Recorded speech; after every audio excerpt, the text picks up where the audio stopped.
Hi, everybody, and welcome to Music Career Radio. I'm your host, Nani Namvazana, and my guest this week is Camille Polycarp, an expert sound engineer that I really enjoyed working with at the Jodhpur RIFF Festival. Camille has been a live sound engineer for over 4,000 live acts, musicals, ads, jingles, and voiceovers. You name it. And together, we will explore ways for DIY musicians to improve their stage performance and to strive to sound great.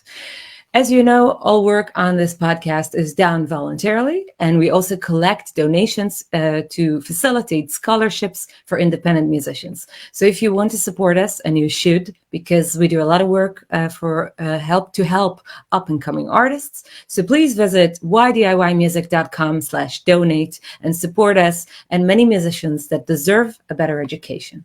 You could also send a direct PayPal transfer to paypal.me/Noam Vazana. Hi, Camille. How are you doing? Hey, Neil. I'm doing good. Hey, How are you doing, bud? welcome. Well, thank you. I'm all right. Thank you for being here. Thank you for having me. It's It's a pleasure. it's nice to see you after such a long time. It's been a while. Jodhpur Riff was the last day, the last morning concert, October. I think it was. Yeah. Yes, that was a really nice initiative. The morning concerts. Yeah. I really enjoyed that. I mean, to be honest, I'm an owl. I always stay up at night, and mornings are difficult for me. That's also why my podcast is at 12 o'clock at noon. But somehow I managed to stay up for that concert. I actually didn't sleep the whole night, and I just went to the concert. But aren't we all sort of night birds in many ways?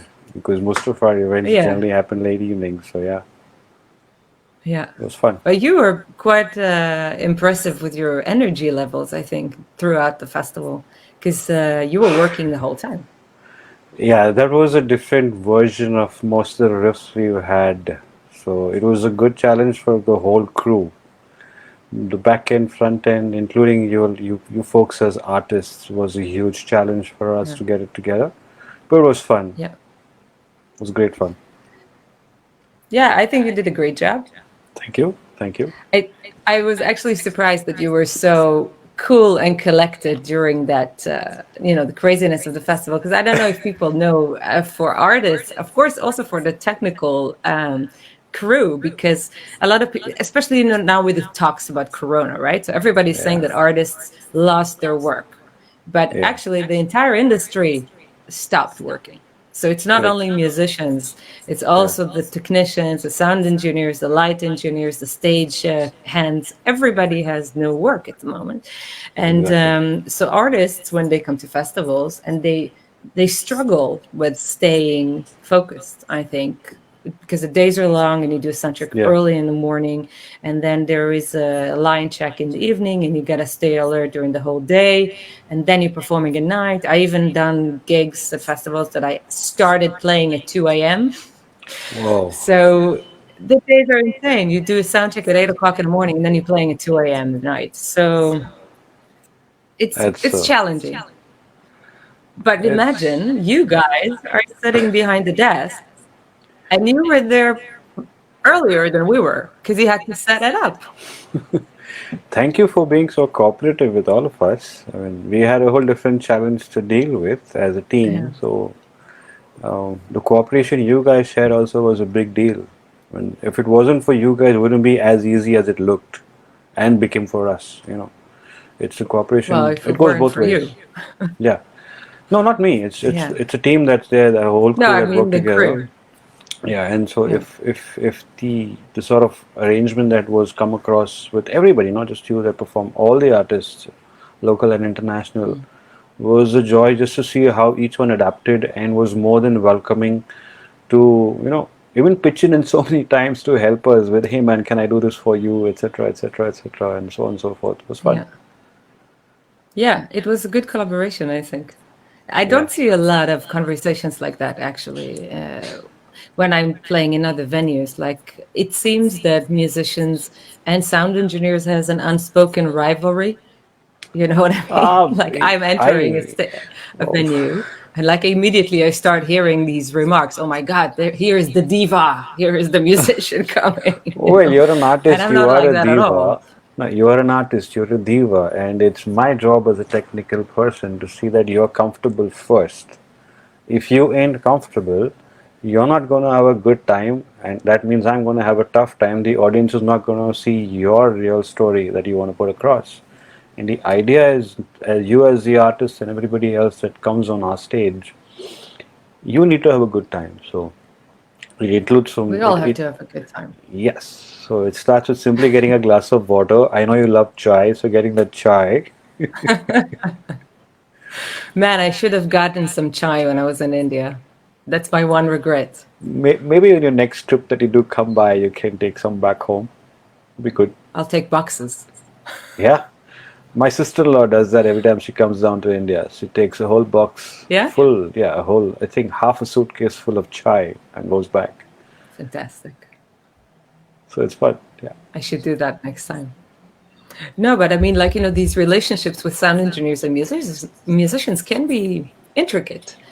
It seems that both of the sides are convinced that they know better about what the experience should be like.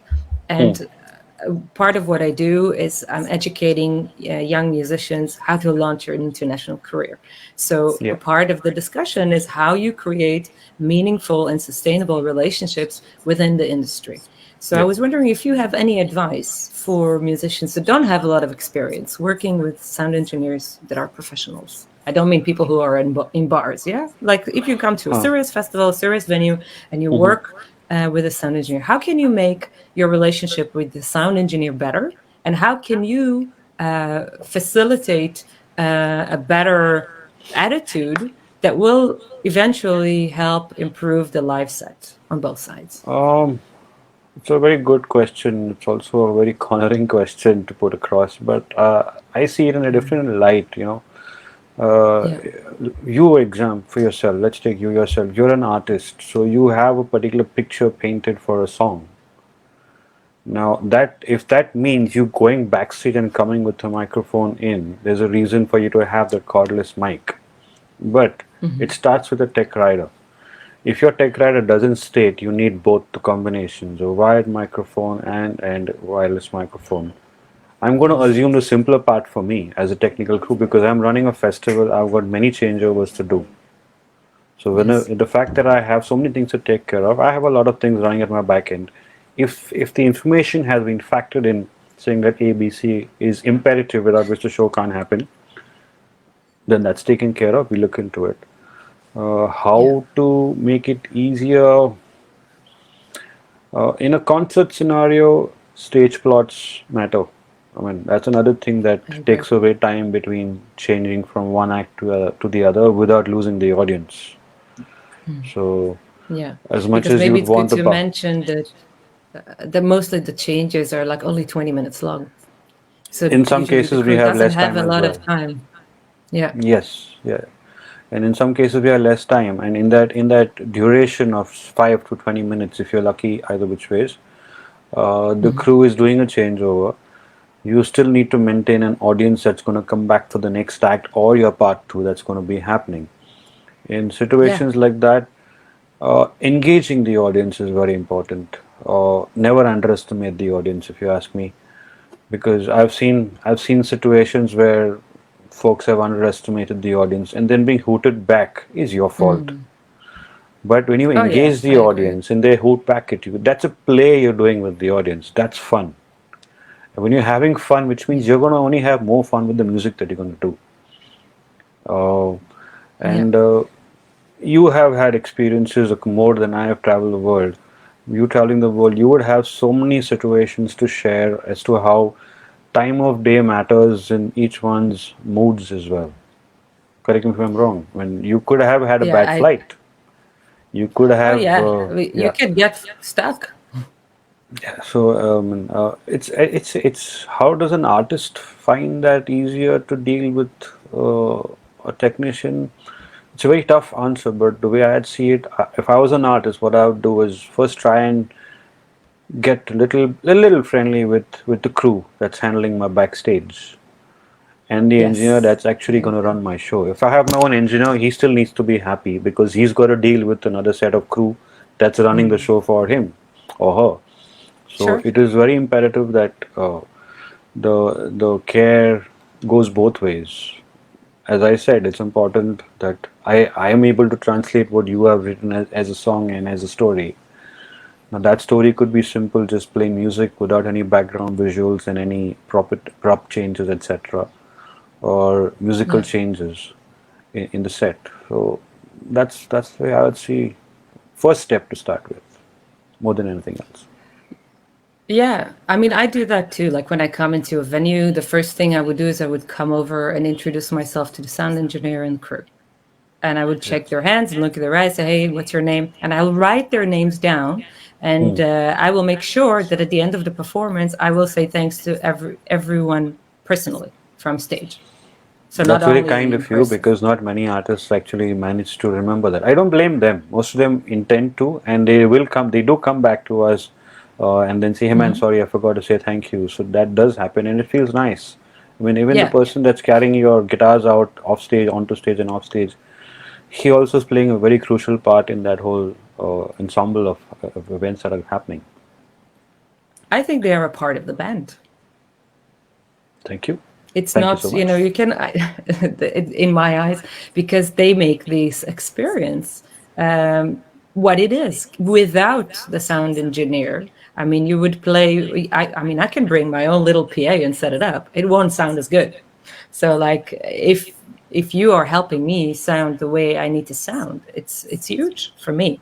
When that relationship works, it works beyond what is obvious, I think. Hmm. Because many a times, as the way you've written the song and the way you may have recorded the song and the way you need to translate it live, there are lots of situations that matter. The acoustics of the Mm. space, the kind of Yeah. console, the kind of PA, the kind of microphones. You may have recorded with the Neumann or the Telefunken or one of those big brands that are really good sounding microphones, but you eventually land up there and have a percussion and a guitar.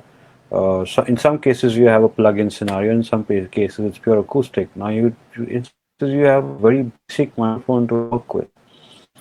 And in that Mm. situation, the job is to see that I translate that for you as the way you would see it to be, which means I need to do Yeah. my homework as an engineer to understand where you have come from as an artist. That is Yeah. definitely required.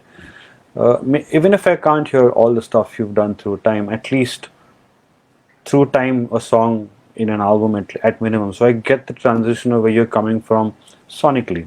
It's important to understand that. So then when I That's yeah. carry on. Go on.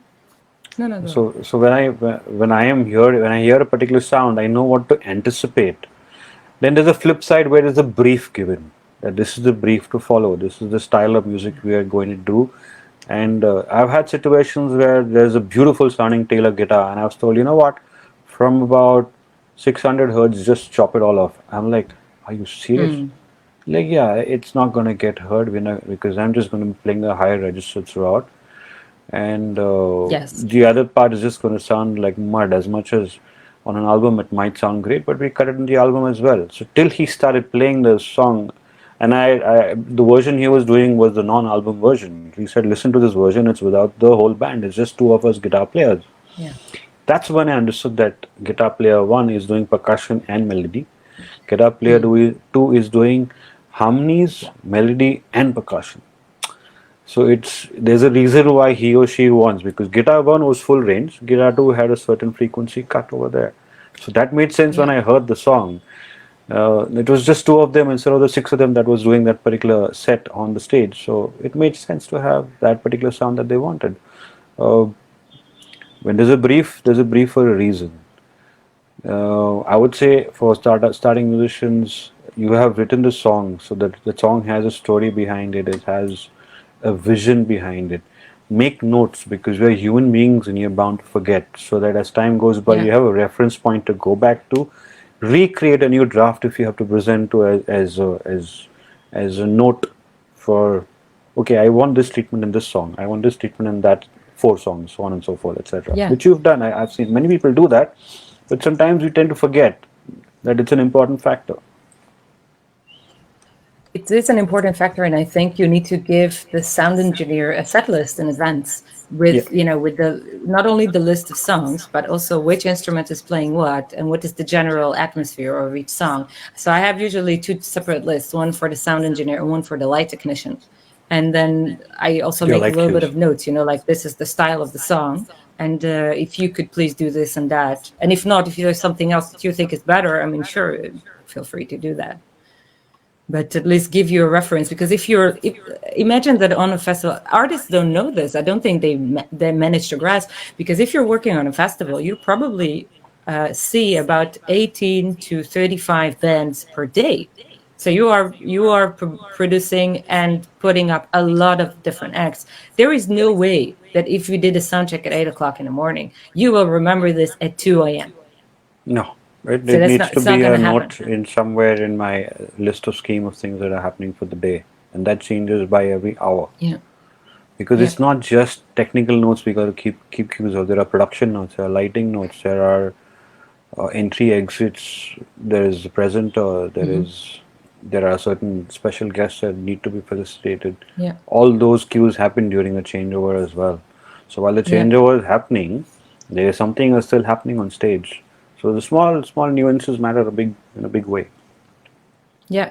The only thing I'm avoiding to put at my stage plot is the line list, because I think that the sound engineer has his own preference for lines. And then if I start listing the lines, it could be confusing, because he might look at the stage plot and think, oh, this is here and this is that.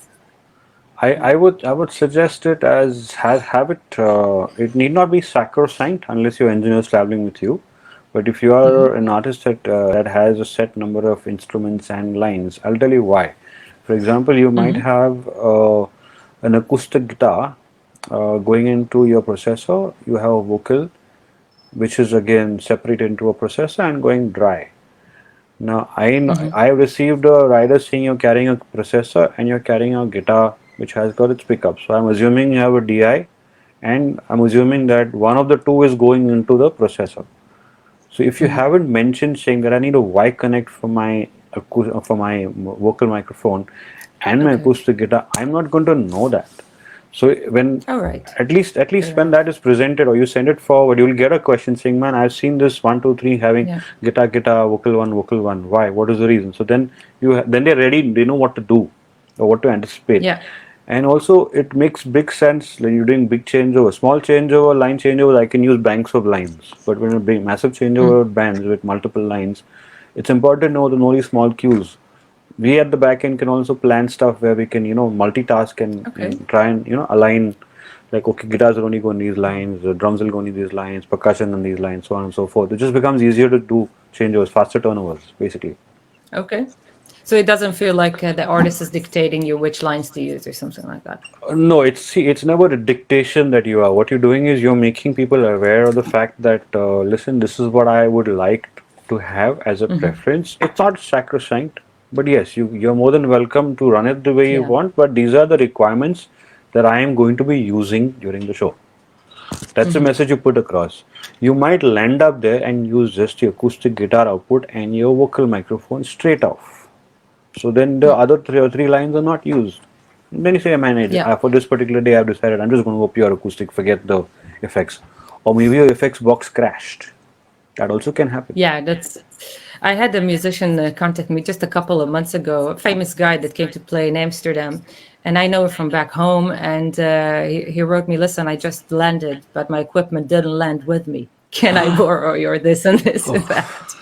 That's the scary part. Yeah, oh my God. It happens so many times. It happens to me at least twice a year that the airlines are losing my luggage. Ouch. Well, I've been yeah, hearing but of this if you cases a fly lot. 100 times, 2% is not so bad.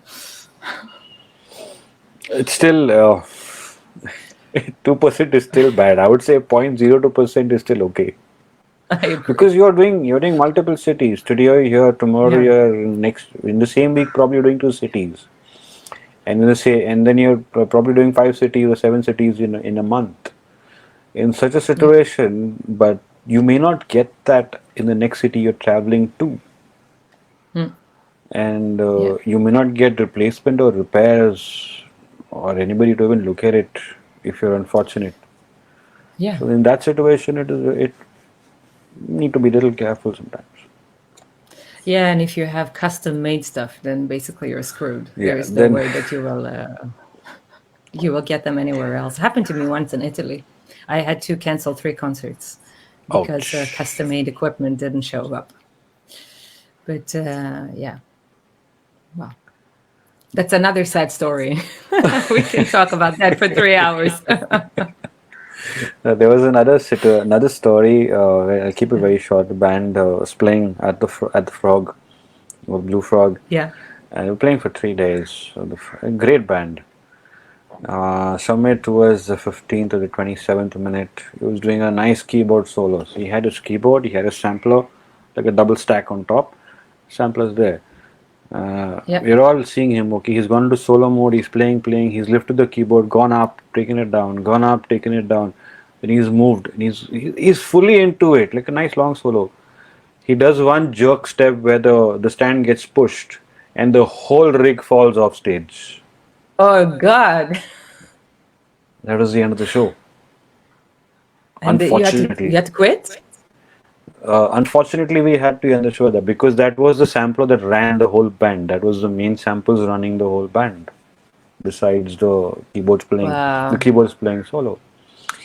Luckily, at that point in time, we finally that evening, late night, we contacted the tech support. Said so and so place you go at so and so time. He or she will take Yeah. care. And we didn't need to cancel the next 2 days show because it managed to get repaired. And it was I forget, it was a Roland sampler. So I can't remember the model. He was lucky to have so the there was parts somebody available. who took care of it. Yeah, in the That's city of, lucky. yeah, he was just lucky. He was Bombay and In which city was it? Oh, in Bombay. Bombay. Yeah, at Blue I Frog. played there. It was fun. I know. Yeah, when Emma was doing the booking, you remember her? Yes, Emma. Such a cute girl. Yeah, nice sweetheart she is. Yeah. Are you still in touch with her?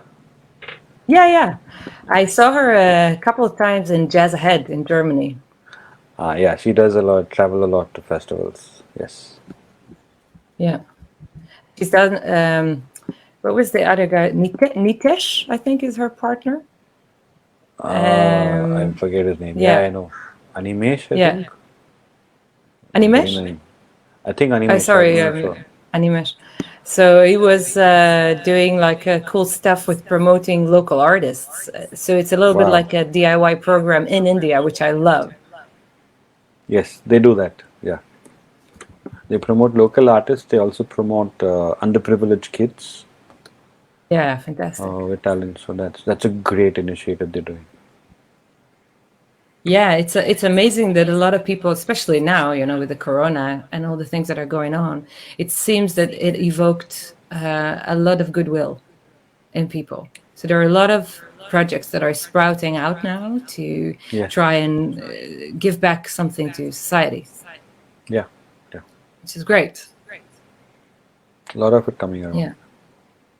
Yeah, actually, we are also collecting donations for young musicians, underprivileged musicians that can't afford an education. So if you guys want to contribute, you could go to the website. It's ydiymusic.com/donate. And if you want to help out, and then every year we give like a full scholarship for a few musicians for their entire tuition. Wow. Yeah. That's a blessing. Yeah. Do you It's guys it's like amazing have? to be able to be in a position to do that. Yeah, it's a good place to be. Do you guys have like sort of concerts and stuff for these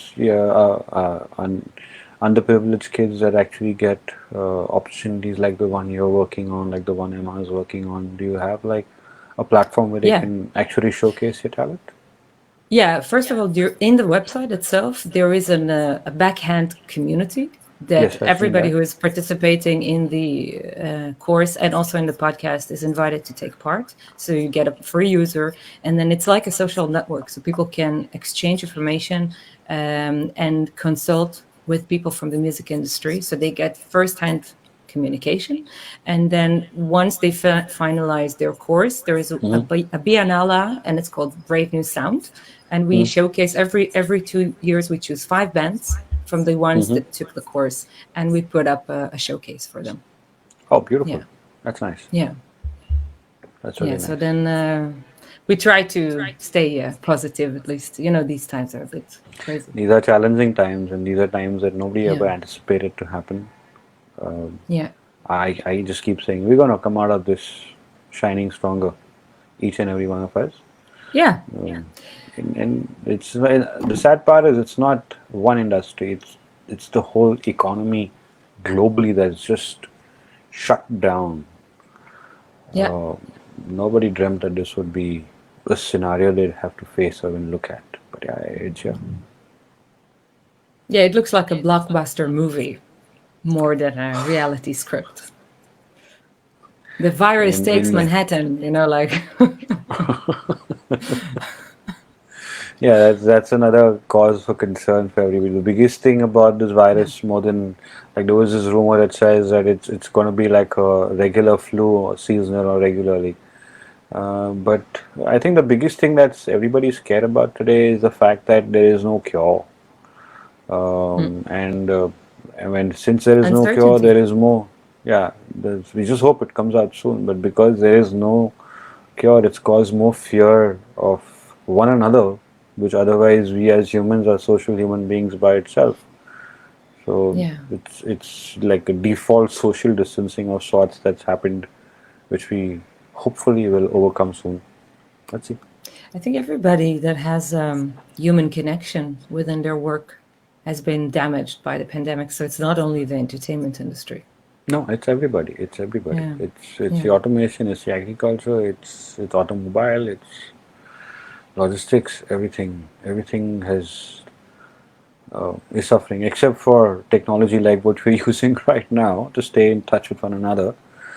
yeah, Is the internet and a few algorithms here and there that's helping us stay sane. Mm. Write new yeah, music. I mean, this is the time when a lot of people have actually decided, okay, I'm going to write music, which is good. So I'm yeah, assuming once you all come out of this, we're going to have a lot of new albums released, lots of new songs out there, lots of yeah. fun stuff that's going to be available. And people are putting it out, so it's nice. It's about time. I'm practicing now for the first time in a long. You know, I'm used to being on tour for like Hmm. 200 days a year, so I'm never home. And now all of a sudden I'm practicing 3 hours a day, which It's is a good thing because fantastic. that's yeah, Yeah, it helps you, I'd say, reinvent your own skills and yeah, become a better musician to start with. yeah. But I also find it important that we need to stay in touch, and that's why I also started this podcast, because you know, usually I would meet my colleagues at least once a month in conferences and events all over the world, and now we don't even talk on the phone. And this loneliness is difficult. I mean, like not only emotionally, but also for the industry. So ties are being severed. And eventually, you're not only losing your friends, but you also, by not communicating with your colleagues, kind of making the industry redundant. So I Mm. wanted to have something that will offer some human interaction during this time. So yes, I It's a started talking to blessing. my Yeah, friends online, it's a made blessing it to public. it gives you just the other day I was talking to another friend of mine who said, "Man, Camille, you should Yeah, have these conversations more often, and just to help yourself, and in the bargain, you are helping somebody else." Um, Issues in terms of mental health issues. It's something that we mm, again, as a race, look at it like it's something that's taboo. No, it's not taboo. It's yeah, we are social beings. We're lucky to be human beings. So that oh, when this pandemic has taught us one thing is that you cannot do without one another. Okay, yeah, you have to I find agree. ways to come together in ways you best deem fit that benefits both worlds. Be it musically, be it technically, be it as a new friend. I don't know, but that just helps you Yeah, find a new self, a new circle of friends, if you call it. I've learned so many new Sure. things in the last 5 months, which I never thought I would. A couple of them I never dreamt I would even attempt, but I Like have. I what? mean, I'm doing this training in rigging. Do What's I need to rigging? know about rigging? Rigging truss, rigging lights, and details there, Oh, and wow. safety behind all of that. One Awesome. of the things we take for granted is the safety in all the stuff that we do. Um, Yeah. oh, I don't know where to start, but a simple thing like a microphone stand put properly could help it from not tilting the wrong direction, Mm. or putting counterweights when you know that when say a keyboard stand, the example I gave, the keyboard stand falling off, we had counterweights for that Yeah. because we had checked it, but we didn't anticipate the guy to get into a solo mode which would be so full of energy that he was dancing while playing the solo, and it just Yeah. abruptly ended the song, and then the show had to stop for that day. So safety is something that most of us take for granted. Hmm. True. One of the things I'm learning. Hopefully, I can also enhance my musical skills, which are uh, Which are slightly already better than great. Ground Zero. Yeah. Well, I think what's remarkable about your work, in a sense, is that you really connect to the emotional dimension of the music. You have special attention to communicating emotion in a live performance. It's what I've noticed when you were doing my sound. Oh, thank you. And a lot of sound engineers. Sorry, what you were saying? I said thank you. Oh, sure. Thank you. A lot of sound engineers that I've worked with, they kind of used to a certain pattern or a template, that they seem fitting in their eyes. And I felt that when you were doing my sound, these three concerts at RIFF, you were really trying to get the depth within the music. So, do you have like a philosophy about this? What is your point of view? Um, I don't call it philosophy. For me, I mean, maybe it's a philosophy, but the way I see it is, Hmm. you had given me a brief. So Yeah. in my head, there was a picture painted of what the songs would be like. Hmm. And especially in your case, it was more stripped down than what you normally have. What I've heard of the stuff that you had shared with us. So for me, I was like, okay, let me see where this goes. I mean, how do I make it sound like a concert than just a small performance on a small stage? Um, so it's basically, since everything was mostly organic except for the keyboard which you're using for a piano tone because you couldn't have a piano there. Hmm.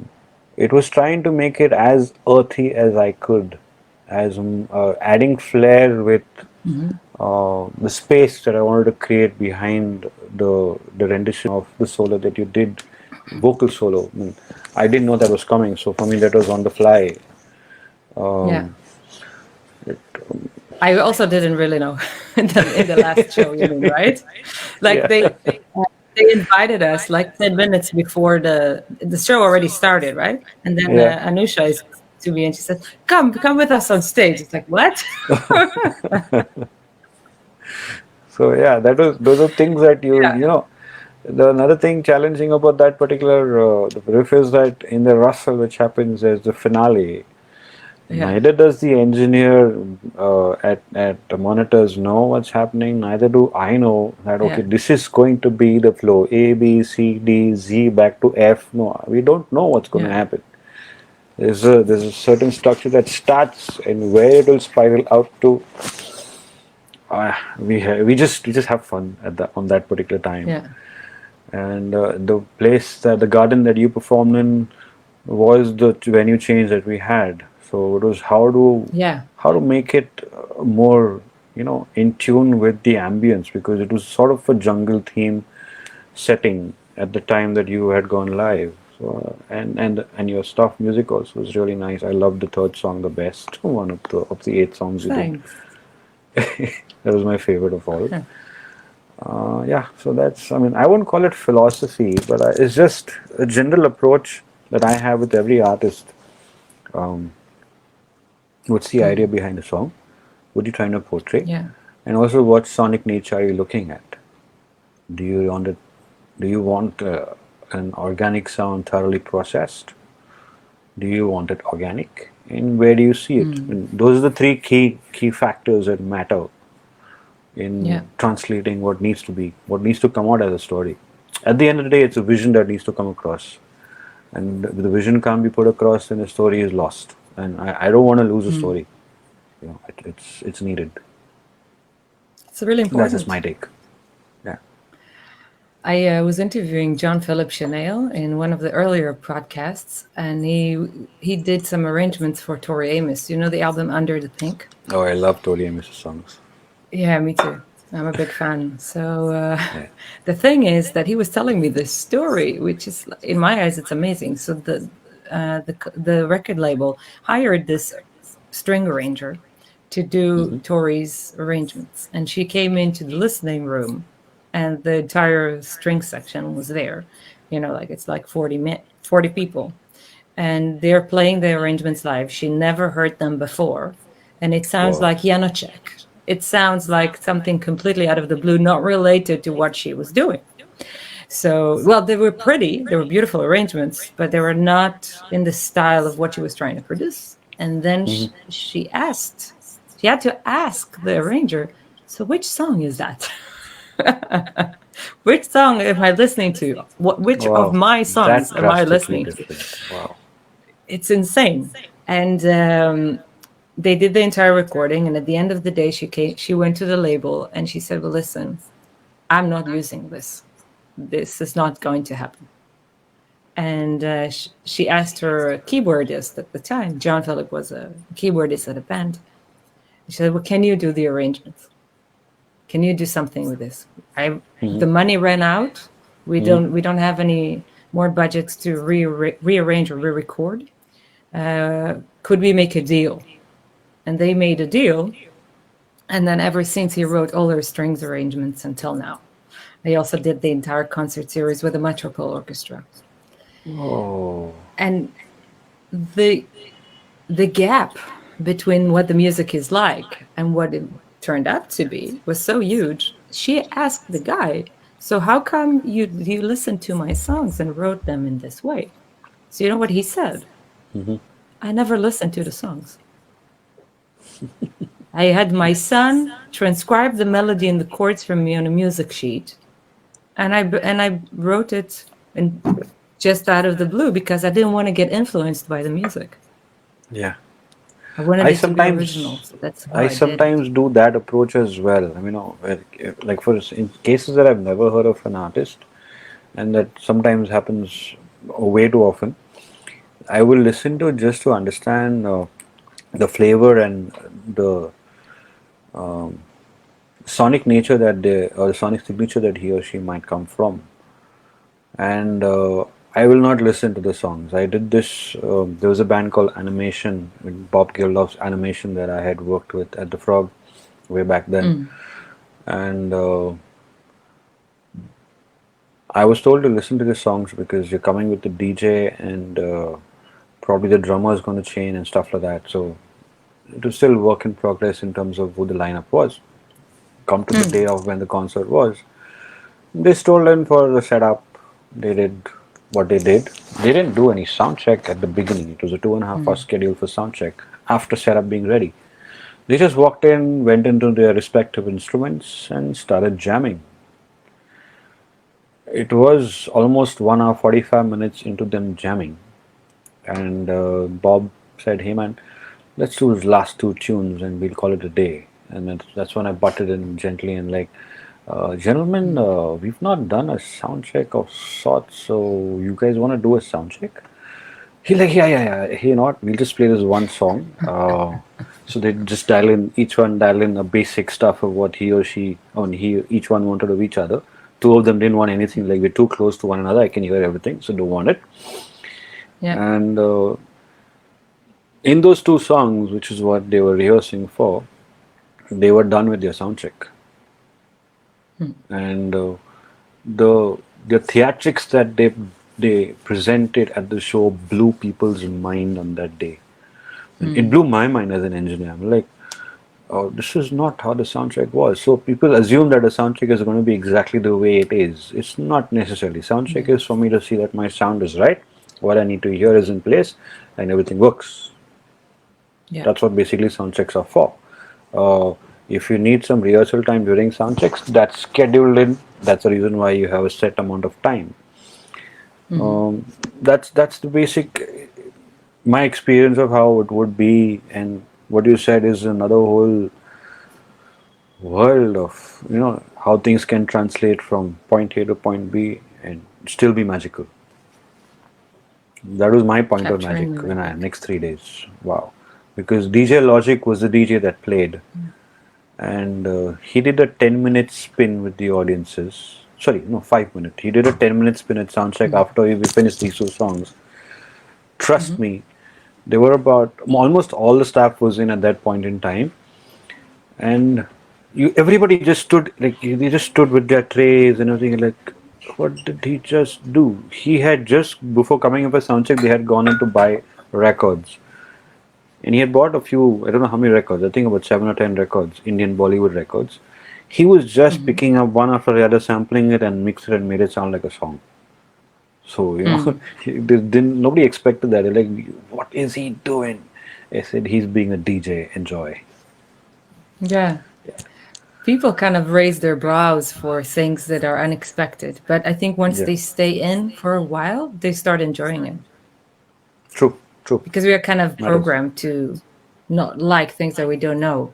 But I read a research about it once that you have to listen to a song 9 times before you buy it.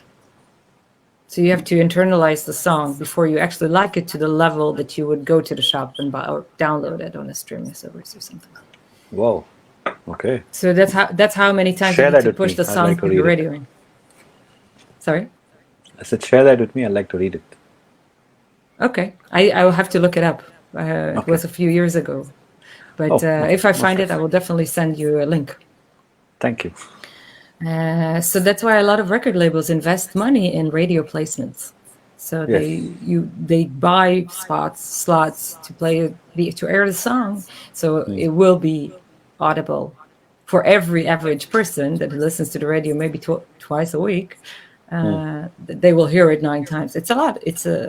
You have to play a song a lot of times to reach that many people that many times. Yeah. Yeah, but I kind of get that sort of in a way. I mean, I don't know the theory. I have to figure out and read about it.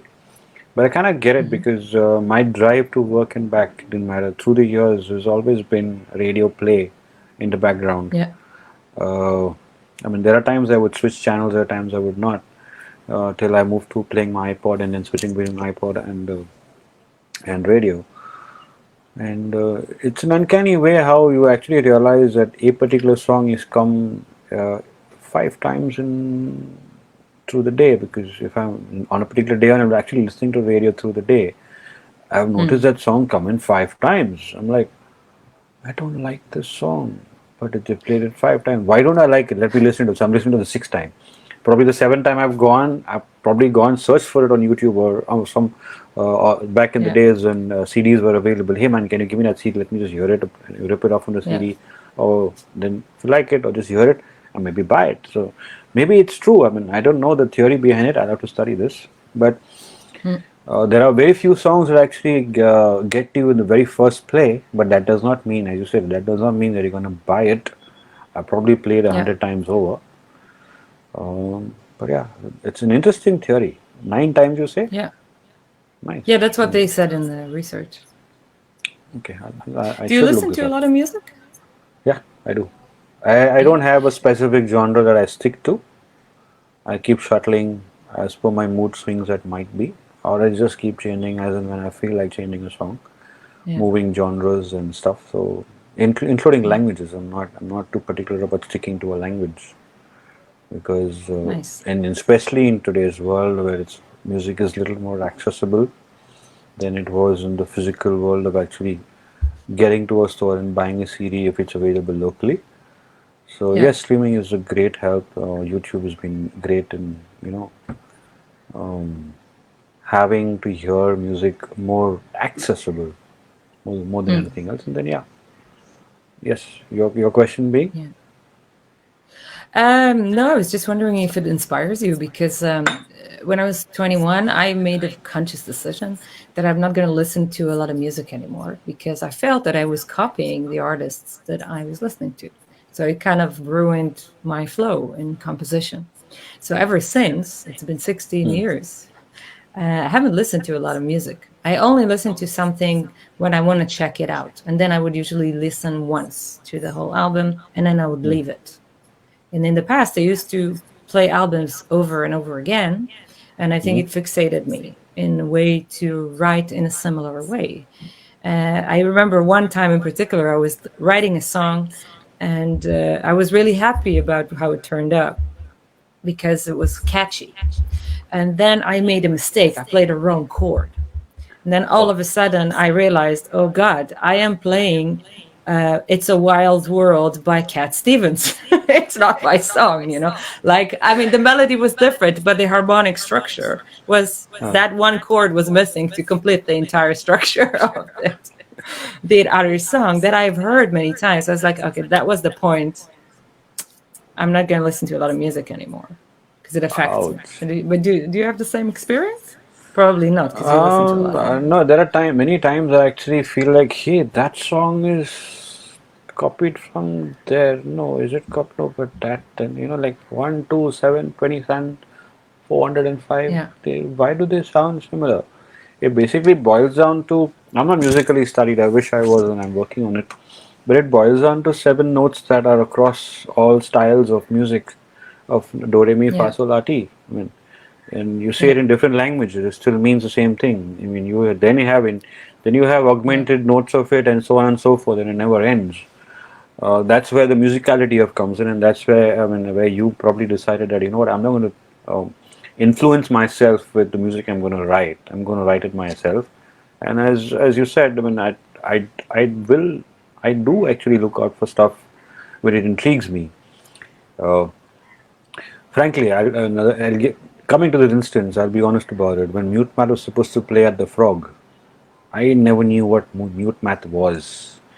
Till I went and played the song, I'm like, damn it, I'm hearing these guys' songs at least twice a week. For me, I'm not looking at a display or the name of the song. I'm just listening to the song. I'm liking the song. Sometimes singing along. Sometimes rewinding. Then in the occasion that I can actually memorize the song into, okay, it's so and so artist, so and so producer, so and so musician. Then I'll go down and check it out. I'm like, hey man, I've heard this band. No, come in, you're just being daft. You know the music. Why are you saying you don't know? Then I went to the whole discography. I'm like, of these seven songs I love, they're my favorite songs, and it's there in my playlist. So it's I've never been. I used to DJ back in the day as well. So yes, back then I was more familiar with songs because today you have 40 million songs to choose from on one portal. Okay, back then you probably had 400 CDs to brush through and probably get used to. Now the Yeah. volumes and the directions are so spread out that a tune will sound familiar. So has it been copied? Maybe it is, maybe it's not. It's that Mm. do re mi fa sol la ti being common across the board in almost every musical language that exists in the world is probably the reason Yeah. why I feel that. And through time I realized, man, it's just that. It's just that music has seven notes and a million connotations of that can be. So you are going to find a crossover at some point or the other in every song that you hear. That's when I Mm. realized, man, it need not be a copy. This is an original. You go back and listen to it, and it's like, okay, it's very different from that, but it's very similar. These note Mm. progressions in this section is very similar to this. It's not the same progression that's going on in a repeat, then that's a copy. Or not. It's different. So Mm. that's Yeah. the way that was my learning of Do Re Mi Fa Sol La Ti. Besides learning it in the movie, Sound of Music. Yeah. Yeah. Well, you have also the semitones. You have actually 12 notes, but they are everything has been done. Because we are in an era that a lot of things have already been experienced, and to make something completely new is almost impossible. Hmm. But I think it's more about your literal permission in a way, because like if you use it in a new way, it doesn't have to sound different, but the intention or or the, like you say, the magical component, the story, the personal aspect Yep. is probably what will make it different. Yep. And once the song has a meaning, then that's what it's going to make it stand out. That's also what I tell musicians when they seek mentoring sessions with me about self-promotion, PR and branding and stuff like that. So I usually tell them, forget about looking like something you want to look. Just be yourself, and your real story is going to sell it in the best way, because True. people are not interested in make-believe. They are more interested in real stories, and the truth is most of the time inconceivable. Like you can't script these things. Sometimes things happen and you think like, I could have never written something like that. It's something. What you're saying is very similar and close to what Michael Jackson's producer has said, that Michael Jackson didn't write songs, he would write stories. I mean, he would paint pictures of how he wanted a song to be recorded. He had exactly a sound in his head which he would sometimes whistle or make it sound, and play it out, saying, this is the sound I'm looking for, which is called painting a picture, which is what, I Yeah. mean, it's a fact. I mean, painters, I mean, I had this sign-off line saying, painters paint a picture on canvas. Musicians paint a picture on silence. So it's an art. It's an art. It's an acquired art. It's a taste that varies from person to person. It's very personal to many people, and that needs to be respected. Each one's own personal space, which you can share and exploit also at the same point in time. So it needs its own space and respect. So I guess it's just fair enough, and it's fun. I mean, I don't think there's a single song which I can say I don't like. Years ago, when MTV and Channel V was new to us in this part of the world, I would sit and listen, and the second or the fifth time in the same house gathering, sitting and listening to songs, lying like, I love this song, and the next song, I love this song. You bloody bugger, you like all the songs, or oh You like all man, this stuff. like, why can't I like all the songs? I mean, I like it. I mean, I like so and so thing of this nature. I like this. I like that. So it changes. There's no hard and fast rule why you can't like a particular tune, or why you write a particular tune. It's very important. There's a vision behind it. When we worked together at Jodhpur RIFF, the first Yep. set, it was really hot. We were in the sun, and the guys were doing like an amazing job. They were trying to put a roof above our heads, so we won't die from heat. And we started experiencing some ego issues within the band. I don't know if you remember. I think it's mainly because some of the musicians were a little bit inexperienced in touring big distances, so they started getting a little bit crabby. And one of them was trying to tell you how to do your job, and he kept us changing the position on stage, and even insisted to use a specific setup that he brought with him, although it wasn't up to the standard of the equipment you were working. And of course the settings of playing outside, the setup was more fitting for an indoors solution. And you seem to have grasped it right away, and it didn't disconcert you that these things were going on. You were like handling it very extremely well. And I remember coming over to you after the sound check to apologize on behalf of that musician, and you were super cool about that. You were like, you just dismissed it. You were like, yeah, whatever. I'm used to this, and I know exactly how I'm gonna act. And what are your thoughts about this whole ego issue within the music industry? Because I experience it a lot. A lot of people behave in a weird way sometimes. I'll tell you where that Yeah. comes from. It's every human being has his or her own ego, which is justified. Okay, same with musicians. Everyone also has a certain degree of exposure and a learning curve in where they've arrived at today at music. It could be me starting out with music and learning to play 1.5 chord, which is all that I play the rest of my life. But I could be a $1 million hit across the world. Or I could be the guy who started to play the 1.5 chord and for the rest of my life plays 1.5 chord and entertains my friends. The flip side is I understand music, versus somebody who studied from the musical schools that exist across the world. So, for somebody that has come from that background where he or she has studied from a musical school and interacts with me where I can just play 1.5 chord, he's going to feel superior that, hey man, he doesn't know what a D augmented chord is. Man, I'm going to play and he's not going to know. I definitely may not know. But there is a possibility that you are playing a song and I'm going to tell you, man, I just feel that, maybe you could brighten the voice a little bit and play the guitar a little bit softer so that the blend of the two sounds right in the acoustic feel of it. Now, that might be seen as a clash or me trying to tell the person how he or she should be playing his or her music, which is not acceptable. So, that becomes an ego clash if taken as an ego clash. How do you deal with it? Coming to the technical side of it, what you're saying, I saw it happening on stage. I knew it was happening, but I'm like, it's okay. I mean, he's putting his perspective Yeah. across. Maybe something I don't know. It's possible. Okay, so let's be open about it. There is going to come the point where beyond a point I can't do anything because you're dealing with laws of physics. Yeah. After a point, you can't do anything. Okay, and Yeah. you want a high tom to sound like a flow tom. You have to tune that high tom to reach down to a certain flow tom sound, which will still never sound like a flow Yeah. tom because it's a high tom. Okay, it's a 10-inch tom or an 8-inch Yeah. tom. It's not. You need a 16 inches or more than 12 inches for it to sound anyway close to a 16-inch flow tom. So Yeah. uh, it's not an. I mean, I would say okay, ego is there. Everybody has ego.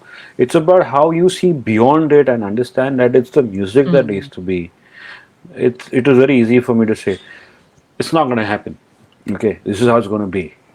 Will it be? Will it go down well with the band, and will it go down well as a performance when you're actually performing that section? Thinking, I tried to tell Yeah. this guy that in this part I'm going to do a very soft part, so please see that it can be heard. But he didn't. He dismissed me. At that point in time, you're worried: can this intricate part of what I'm playing be heard or not? That is not something I want you to worry about or your band Yeah. members to worry about during the performance. So yes, I might sit down quite like I don't know what I'm doing, but I'm basically trying to gauge and figure out. Uh, okay, so this is the perspective you're coming from. So I need to Yeah. rethink of how do I work my perspective to bring your story across. I mean, if I can't deliver your story across, I might as well be somebody else just backstage. If I'm really stuck with music and want to be in the same industry, I can be somebody that's loading in gear in and out. And saman aa gaya, it's in, it's saman gaya bahar, out. My job is done. But if I want to entertain and I want to be an integral part of the show, the music writing, be it during a recording or be it during a live performance, I need to understand the emotion where you come from. I need to understand where an instrument hails from. There are instruments I have seen at the Jodhpur RIFF I have never seen in my life. So, if I'm not open Yeah. to It's very understanding fascinating. that, yeah, if I'm not open to understanding that, it's my loss. It's not the artist's loss. It's my loss. And do I want a festival to be losing from it? No, I don't want that to happen. I think it's an amazing perspective.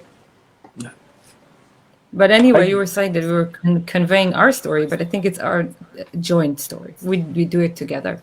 Yeah, it's a two-way street. Yeah. There are times when you're maybe what you saying. If situations were different, maybe he would be 100% right. Okay. Maybe in an indoors venue, but Probably. Yeah. you also have to understand.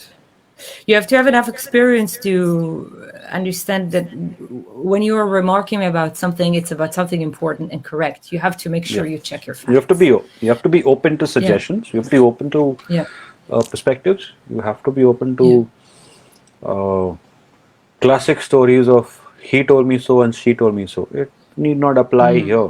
That every situation is different. So yes, he told me so and she told me so is very much valid in that scenario. Yeah. Is it the same over here? Is it a similar situation? Maybe yes, maybe not. If it's not, let's consider that story brought in this situation. Doesn't work? Yeah. Okay, check it out. Let's find a solution for this current scenario. Yeah. That's the way I would do it.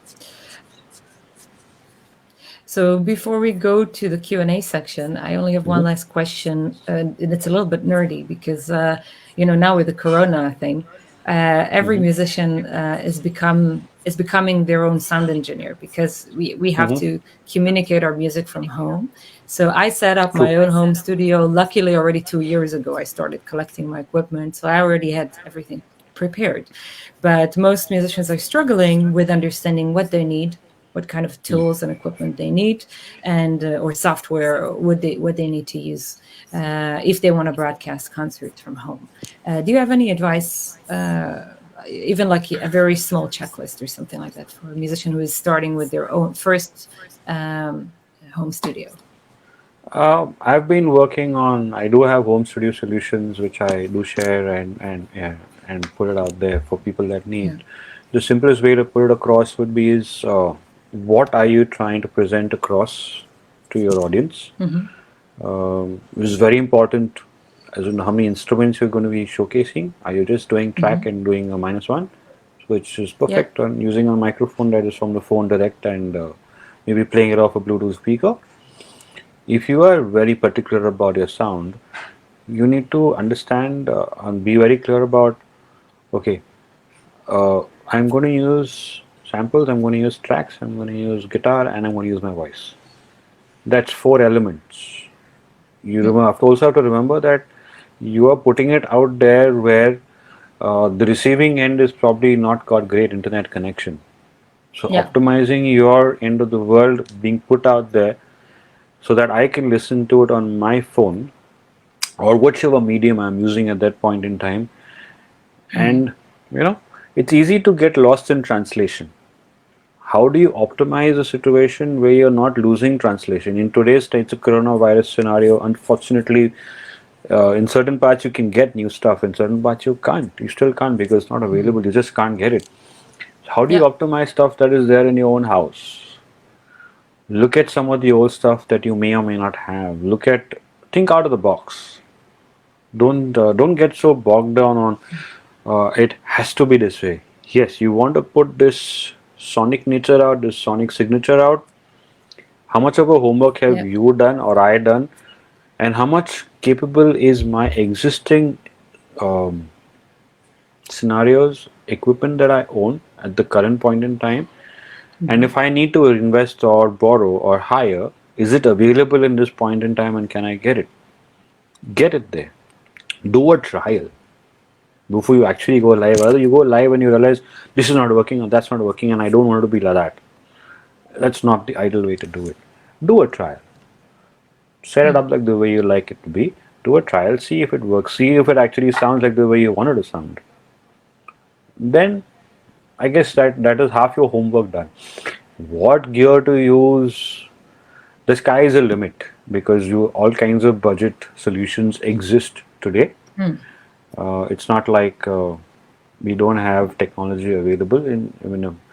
If I'm using a phone and I need technology for that, that's available. I'm using an iPad, I'm Mm-hmm. using a tablet, that's available. Using a laptop, that's available. Using uh, an ancient computer, there is technology we can still use to a certain degree, which is with today's current technology. Because not all of the technology is not backward compatible. Some of it is, some of it is not. So being aware of where exactly you stand with your tech is very, very important. I agree. So we have like really nice people here asking us all kinds of questions. Whoa, Uh, let's see. Maybe I'll just bring read it some of on. the comments because I really like it. So Gaurav Chopra is saying, "Good to see you, Camille. Sound I engineers make got the diamond artists shine." That's very sweet. Um, He's one of my mentors. yeah, Yeah. fantastic.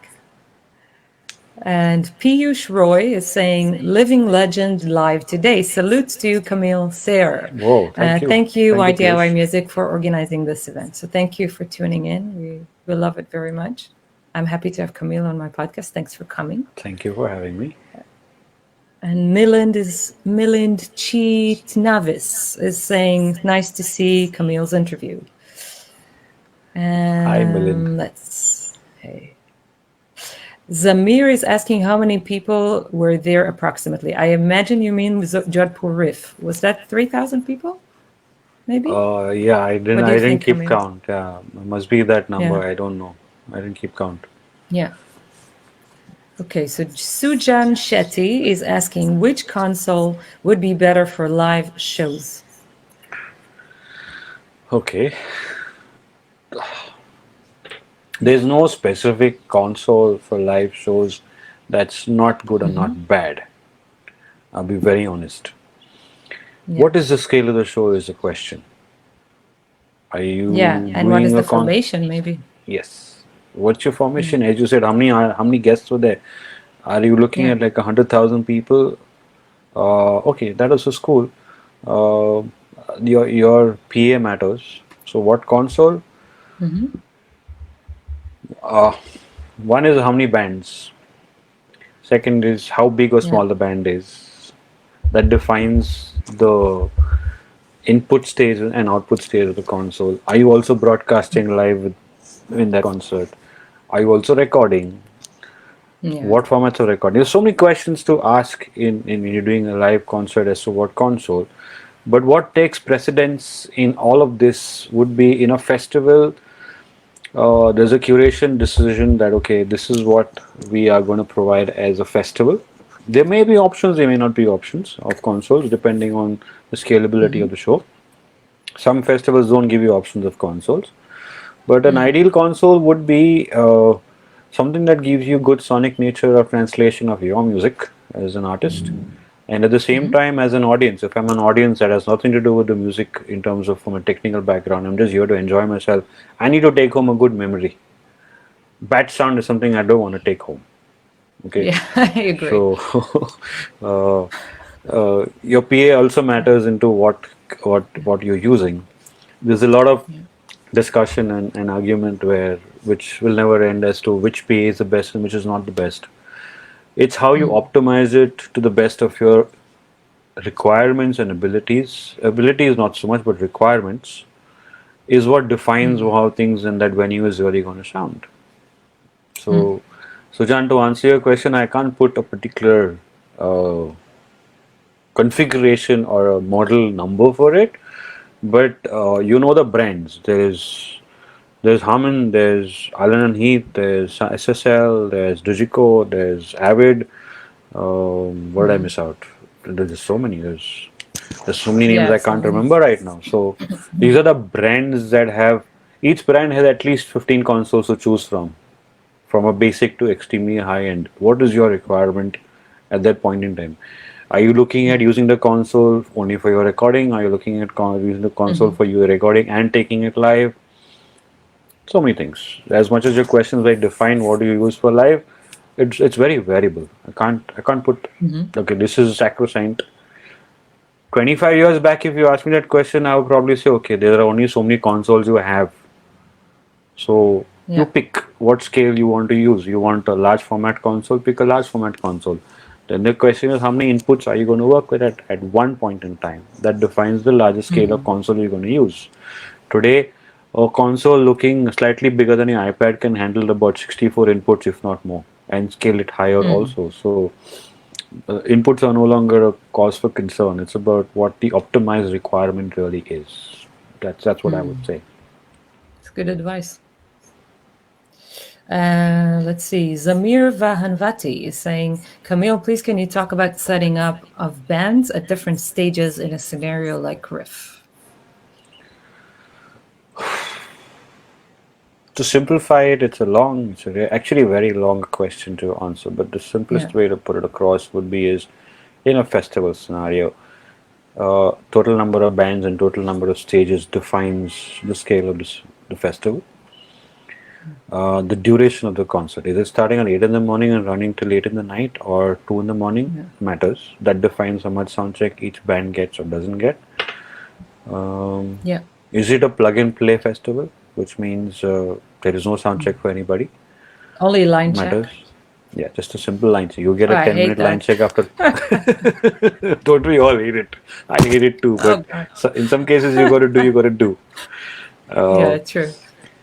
the additional part would be I'll put it this way. As I mentioned, you need the number of bands, number of days, Yeah. time of concert, or the slots of concert defines how many bands, and uh, Yeah. PA. You can't do without a PA. Mm. How many bands are using monitor desk or not using monitor desk, or everything will be done from front of house? In today's world, you can have both. So that's also something that needs to be discussed at the Mm. finalization stage, which means, I say finalization means your festival is final. Before you actually Mm. go ahead and Yeah. talk to or finalize a band, a band would say, okay, I am going to use a monitor desk, a system tech, and an FOH engineer, plus a light engineer. Mm. The next band would be only using a front of house engineer who's doing both. In that case, you have to know the commonality or the similarity that runs through both these riders. Mm. Are, if, for argument's sake, let's say S6L or Digico SD12 is the console that is required by both the bands. That defines that, okay, this Yeah. console needs to be there for these two. The hypothetical situation is if you have 100 bands and SG12 and S6L is only for these two bands. Are they the headliners? Yeah. If they are Yeah. the Yeah. headliners, you you need to give it to them, unless Mm. discussed otherwise. Uh, Scalability depends on the size of the venue. Indoor, outdoor, you're doing the festival. I've done festivals that run 16 hours at a Mm. stretch, and it's been indoor. So Yeah. the scale of the efficiency of the PA is not the question. It's the deliverance of the PA that defines the kind of music you're going to be doing. If you're doing multiple genres, most PAs today can handle multiple genres, but I can't Yeah. have four tops and two subs per side for an audience of 100,000. It's not going to work. Yeah. It's It's not not going gonna to work. work. I need to properly scale it down and scale it up to my requirement for 100,000, which means I have to cater to 2,500, two and a half, Mm. sorry, 200,000. My bad. Mm-hmm. Why? Because I need to be efficient enough. 100,000 people Mm. screaming, the PA designed for 100,000 people would be useless. So, Mm. can the music be heard with 100,000 people screaming? Is the key factor.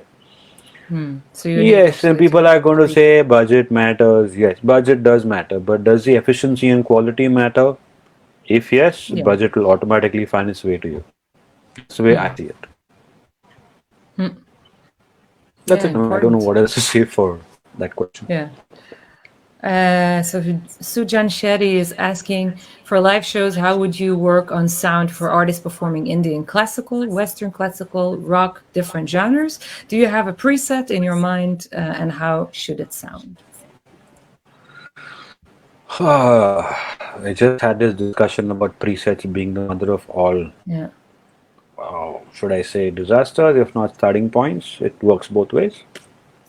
Mother of all Mm-hmm. disasters for people that don't know what they're doing. Starting points for situations where you know for a fact that you only have 10 minutes to set up and run the sound check and start the show. Yeah. You may or may not have had a full blown sound check before, but in the changeover, that's the only time you have. Yeah. So it's very crucial to see that these things are marked, planned, strategized. Mm. I don't see any other way of looking into that thought. Mm. The simplest answer I can give for that one.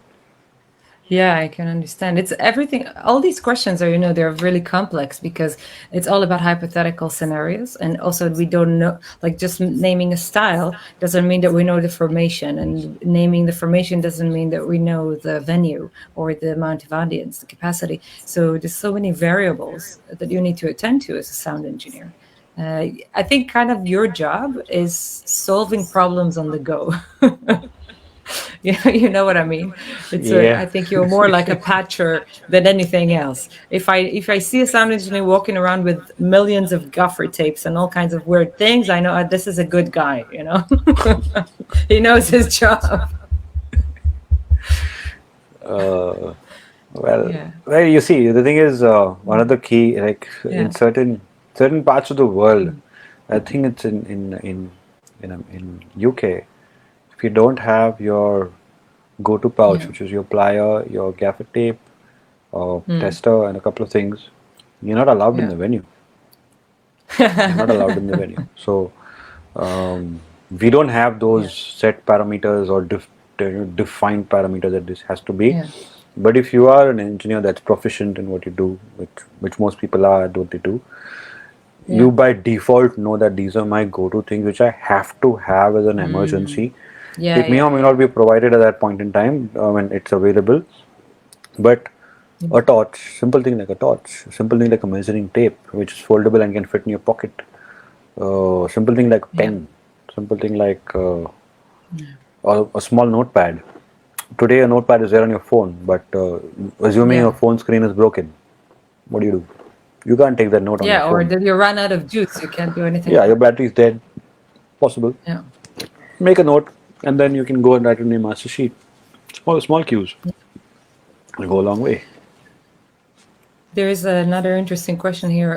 Zamir Vahanvati, sorry, is saying Camille spoke of seeing instruments for the first time in his life at RIFF. How would he mic something seen for the first time in a specific time frame? So it's a question about challenges. Zamir has to come with the toughest questions, okay, but Zamir, as you know, I also have a little bit of experience working in a studio, and I have recorded string instruments in the studio back in the day, and still Yeah. occasionally when I'm lucky nowadays.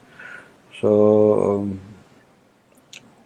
to answer your question, you have depending on the scale of the band, is it just the soloist and the singer? Is it a string instrument with a whole ensemble of artists? That defines the change in instrumentation for miking. If it, for example, if it's let's say Naomi and just a solo fiddle player, I could get away with an SM58. I could get smarter and use 414 available or 914 or a Telefunken or an SE overhead microphone, which I would use for a drum kit. I could use simple, if available, I could use the SM81, which is a wind instrument microphone. I could use it for strings. But the moment I have one single percussion player doing one notch of any percussion, that microphone cannot be used, or the resolution of the microphone changes. That's when I need to check. Another important question is, sorry, I missed that, is that instrument plugged or not plugged? So then I have the option of using the DI as well as the mic to version. If it's an acoustic instrument with a pickup or a pickup output. If Yeah. it's an electronic instrument or electric violin, it's just a DI. Yeah. So to answer your question, availability of microphones are planned in advance in a festival scenario, including in any event. A microphone scenario is planned in advance. We already know who the artists coming, instruments that are going to be there. So we accordingly plan it that this is what we're going to use for so and so. So that way it's defined. I mean, to put a particular, I just gave you two examples of two microphones. That's probably a starting point. But then again, it depends on availability. And the acoustics of the environment play a huge role. Like you have this wind factor right now outside, minus the rain in an outdoor situation. It's a disaster. Yeah. It's very difficult to get a good sound with the microphone. Doesn't matter how great a microphone. Then the better option is if I had a plugged scenario with the DI Yeah. output, I would use just that. And where I'm lucky Yeah. enough in using the microphone with that, I would probably do it both. That's Yeah. To keep the option available. That's what yeah, we did also in our first set. yeah.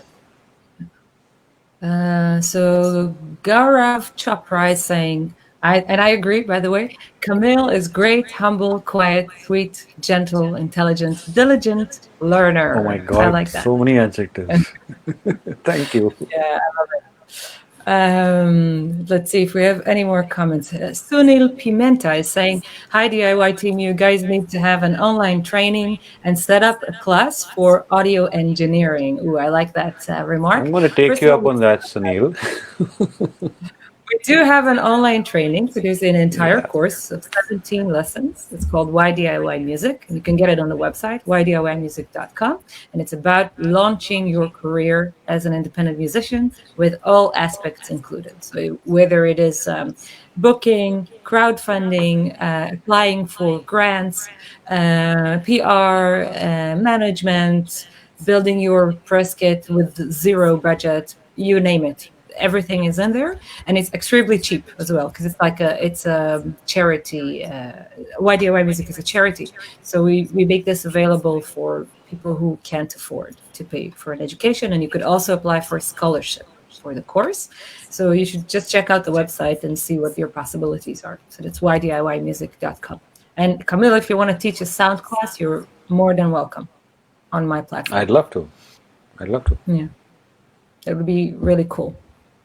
Let's talk about it after the interview. Let's do that. Yeah. Yeah. Okay. There are really beautiful comments here. If I'm sorry if I didn't get to everyone, but there's the last part of the interview that is coming up. But please write in the comments, and if we have time for more questions afterwards, I will ask them. So at the end of each interview, I ask my friends a 10-question series that is taken from the Bernard Pivot questionnaire. I don't know if you know him. He's a French talk show host from the 60s.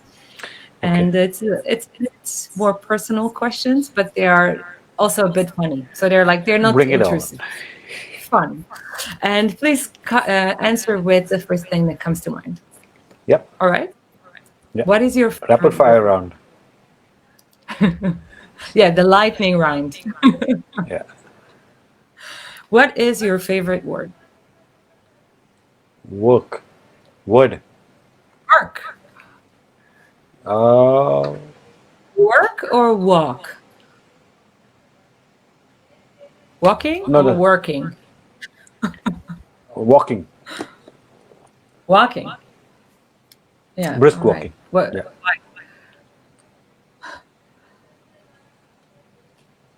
Why?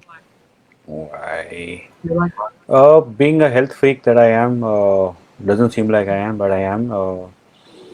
About 2 years back, I began endurance training, where I realized that brisk walking is a very crucial part about building your stamina and maintaining it.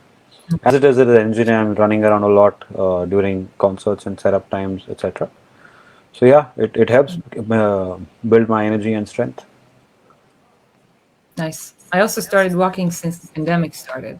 Like on tour, I'm doing a lot of activity anyway, but now I was feeling cooped up at home. So, every day I walk for 1 hour. What is your least favorite word?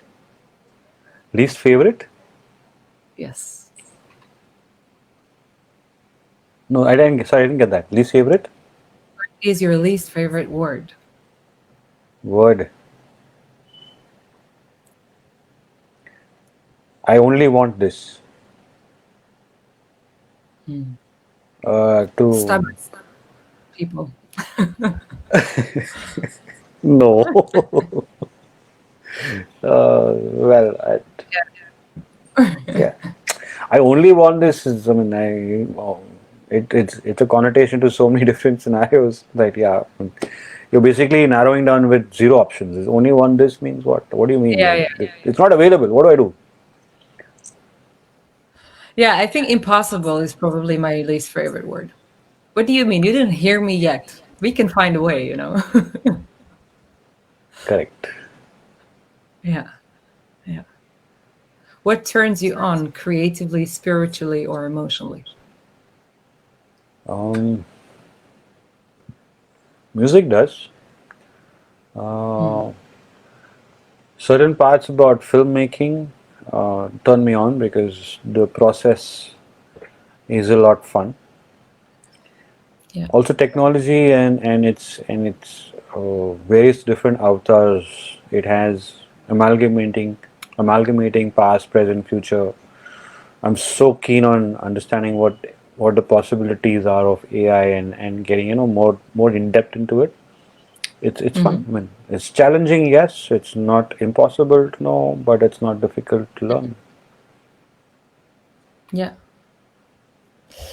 What turns you off?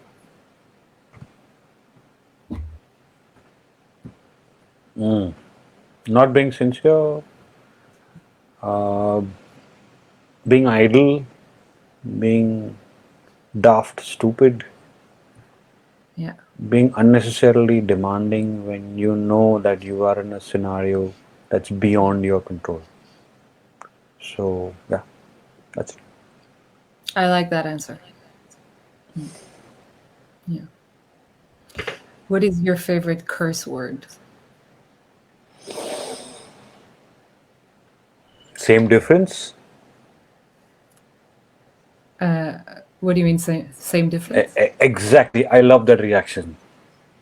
Because generally when I see a curse word, you don't know whom you're offending around you, or uh, if the person even wants to hear that word. So when I say same Mhm. difference, is generally when I'm really pissed off or doesn't make sense in what the person is talking. It's contradiction, Okay. same difference, so that the reaction, exactly the reaction that you gave me, is what then offsets the whole tension at that point in time to diffuse the situation in many a times. So yeah, same difference is my favorite curse word. Yes, it's not really a curse word. It's more of a It's not. diplomatic It's Oh expression. no, I wouldn't say. I mean, you can call it diplomatic. It's not diplomatic. It's something I realized that using the real curse words that you actually want to do in life, you would do. But sometimes you might offend somebody, or you might do it in a scenario where you dare not Yeah. use a curse word. Okay, Yeah, for yeah. example, you might have the president standing next to you, and you're talking to his security guard saying, and you say, "Why the fuck can't I go in? I need to get in without me. The show won't start." Yeah. You know, that's something that he's doing his job, but at the same time, I need to go in for the president to go in and start his speech. Yeah. Okay, so that's Yeah. the in a scenario where I say it differently. I'm like, hey man, without me the show's not going to start, so I'm going to sit out on the bench. I'm putting the same story across in a very different scenario without offending anybody. But the moment I Yeah. say that, people are going to ask and wonder, why am I saying that? That he doesn't care, he's going to sit out means what? What is he? Who's he? Mm. That kind of a scenario. So you're not offending anybody, at the same time you're driving a point across. Nice. It's a good solution. What sound or noise do you love? Ah, that's a very tough one. I'll start with the heartbeat, and Ah, it's the most beautiful sound you can ever hear. And the next thing which would collate, I'd say, an ensemble of strings and drummers playing in sync. That's music. That's also melody. yes, drummers playing in sync. That's what we all need. That's also melody. We have an ensemble called the Pulse Conversation, which comprises of Vinayak, a bunch of drummers, but the core is Vinayak, Gino Banks, and Jero Kavi. Each of them are drummers. There are musicians that also play bass and keyboards with them. But you hear these three guys play drums, man.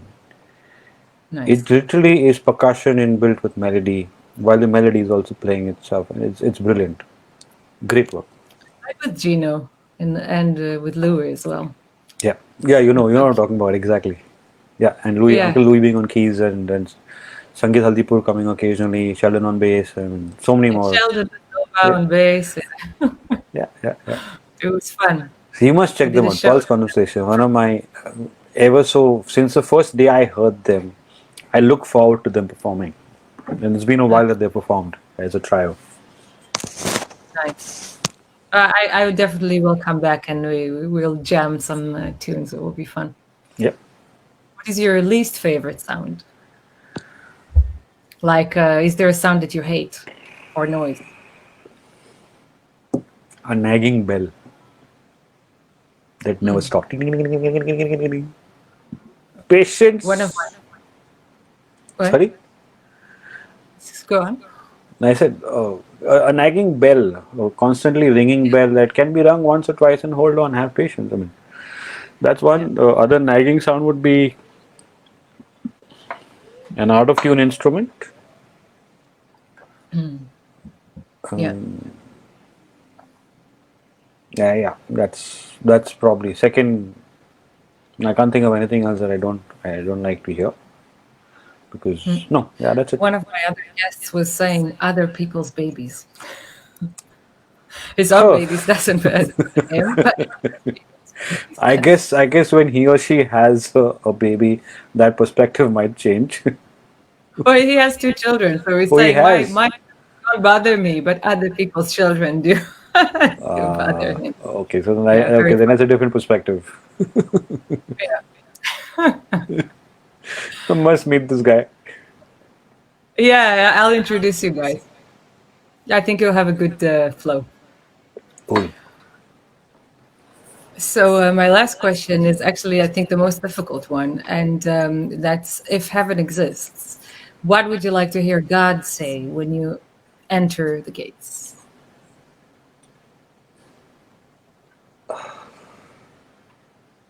I forgive you all your sins, my son. Come home. Wow, super powerful. Because to be Yeah. at God's place is a dream in itself. I don't know if I'll get to that door, but yeah, if I am there, yeah, I'd love to hear those words. Wow. Yeah. Very, very pronounced. I like that. Thank I you. like that you're spiritual as well. Like it's not only about working and fixing things, and because I think that brings like an extra dimension to art in general. You don't have to be religious. It's not like I'm not religious, but Hmm. when you believe in magic, when you believe that there's something beyond you, then maybe it's makes you feel a little bit smaller, which is good because then you don't let your ego take control so much. Yeah, So yeah. yeah, yeah, We are nice. all here It's because really of a supernatural being, and hmm, that controls a lot of things we don't understand. So hmm, I don't. And that's that's the least I can hmm, put it forward in a way. Honestly, hmm. Nice. Thank you so much for being here. thank you for having me. It was great. It was beautiful. It's been a pleasure. Yeah, you should come The, back. Let's talk about that sound yeah, class we shall option. do that. We shall do that. Thank you so Yeah. much. Cheers, brother. Thank you so much, and enjoy your the rest of the day and whatever You too. challenge Stay safe. Stay that healthy. will. Yes. Stay safe. Stay healthy, and look forward to seeing you soon. Yeah. See you at RIFF or maybe somewhere else in the world Sure. once the Sure. sky will open. Hopefully, I'll see you in Netherlands. Yeah, come visit. I'll show Yeah. you around. Thank you. Yeah. Thank you. Thank you. So thank you so much for joining us today. As you know, YDIY Music offers scholarships for independent musicians that are underprivileged and can't afford a proper education. So if you want to register to apply for a scholarship, you can go to ydiymusic.com/scholarship and submit the application form. In addition, all donations for this podcast help facilitate these scholarships. So if you want to help underprivileged musicians get the proper education, please visit ydiymusic.com/donate and make your contribution. You could also send a direct PayPal transfer to paypal.me/Noam Vazana.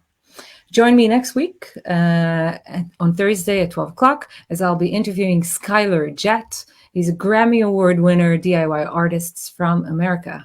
Together, we will explore ways for musicians to bring positive messages within the music and hopefully help to change the world to a little bit of a better place. In the meantime, good luck, keep calm, and DIY.